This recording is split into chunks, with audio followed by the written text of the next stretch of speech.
تیسری جو ذمہ داری اہم ہے وہ ہے کہ روزمرہ کے عملی اصول سکھانا۔ جس دنیا میں ہم رہ رہے ہیں یہ نہایت کمپلیکیٹڈ دنیا ہے۔ یہاں بہت ساری ایسی باتیں ہو رہی ہیں جو بائبلی اصول کے منافی ہیں۔ آپ کی کلیسیا میں لوگ سرکاری دفتروں میں کام کر رہے ہوں گے، پرائیویٹ نوکریاں کر رہے ہوں گے، خاندانی زندگی میں وہ کئی ایسے معاملات میں الجھ سکتے ہیں جو آہستہ آہستہ انہیں خدا سے دور لے جا سکتے ہیں۔ اور کلیسیائی لیڈر ہوتے ہوئے آپ کی ذمہ داری ہے کہ آپ ان کو روزمرہ کے اصول سکھائیں۔ بائبل مقدس واضح طور پر ہمیں سکھاتی ہے اور ہمیں اپنی کلیسیا میں یہ باتیں سکھانی ہیں۔ روز کا خدا کے حضور میں وقت گزارنا، یہ بنیادی اصولوں میں سے ایک ہے۔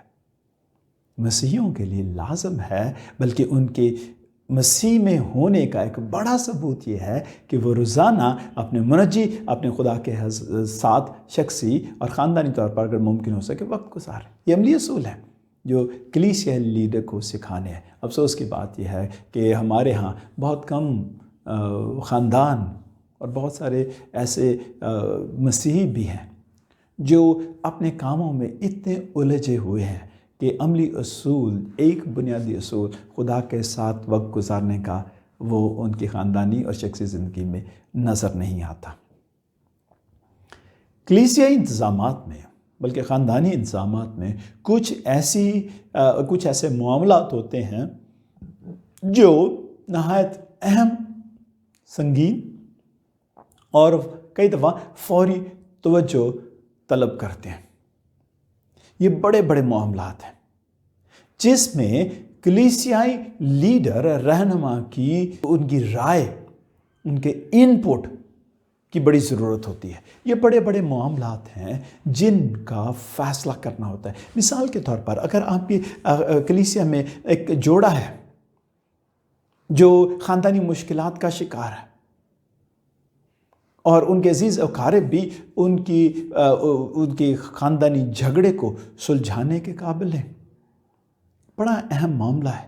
اور یہ وہ معاملہ ہے جہاں کلیسیائی پاسبان کو عملی طور پر شریک ہونے کی ضرورت ہوتی ہے۔ ہماری مشکل یہ ہے کہ ہمارے ہاں کلیسیائی پاسبان جو کئی دیکھنے میں آئے ہیں وہ چھوٹے چھوٹے معاملات میں الجھے رہتے ہیں اور بڑے بڑے معاملے رہ جاتے ہیں۔ ان دنوں ہمارے ہاں کلیسیائی سیاست، سوری ٹو سے، افسوس کے ساتھ مجھے کہنا پڑے، گٹھ جوڑ، یہ چھوٹے چھوٹے معاملات ہیں اور افسوس کے ساتھ کہنا پڑتا ہے کہ بہت سارے کلیسیائی رہنما ان میں بہت سارا وقت دے رہے ہیں اور کلیسیا کی بیڑیں جو نگہداشت نہ ملنے کی وجہ سے بھوکی، اور مجھے افسوس کے ساتھ یہ بھی کہوں گا کہ کئیوں کی نوبت مرنے تک پہنچ گئی ہے۔ ایسے بڑے بڑے معاملات ہیں جہاں کلیسیائی لیڈر کو پرو ایکٹیولی شریک ہونا ہے۔ پانچویں اور آخری اہم ذمہ داری جو یترو نے موسیٰ کو دی تھی وہ یہ تھی 18ویں باب کی 21ویں آیت میں، اور تو ان لوگوں میں سے ایسے، غور سے سنیے کیا کہتے ہیں، ایسے لائق اشخاص چن لے۔ یہ لائق اشخاص کون سے ہوں گے؟ جن کے پاس بہت سارے پیسے ہیں، جو بڑی سمجھداری کی باتیں کرتے ہیں، جنہوں نے اعلیٰ تعلیم حاصل کی ہے، یہ بھی ممکن ہے۔ لیکن جو کوالیفیکیشن بائبل مقدس لیڈرز کے لیے ڈال رہی تھی وہ یہ تھی، جو خدا ترس اور سچے اور رشوت کے دشمن ہو۔ تیموتھیوس کے خط میں پالوس رسول لیڈروں کی خوبیاں بیان کرتا ہے، کیا کیا خوبیاں ان کے پاس ہونی چاہیے تھی۔ ہم بہت سارے ایسے لوگ ہیں جو دوسروں کو ذمہ داریاں دینے سے گھبراتے ہیں، ایسا نہ کریں۔ آئیے ہم ذمہ داریاں دیں اور اس خدمت کے کام کو آگے بڑھائیں۔ 5 ذمہ داریاں خدا نے آپ کو دی ہیں، ان کو خدا کے ڈر خوف میں پوری کریں۔ خداوند آپ کو برکت دے۔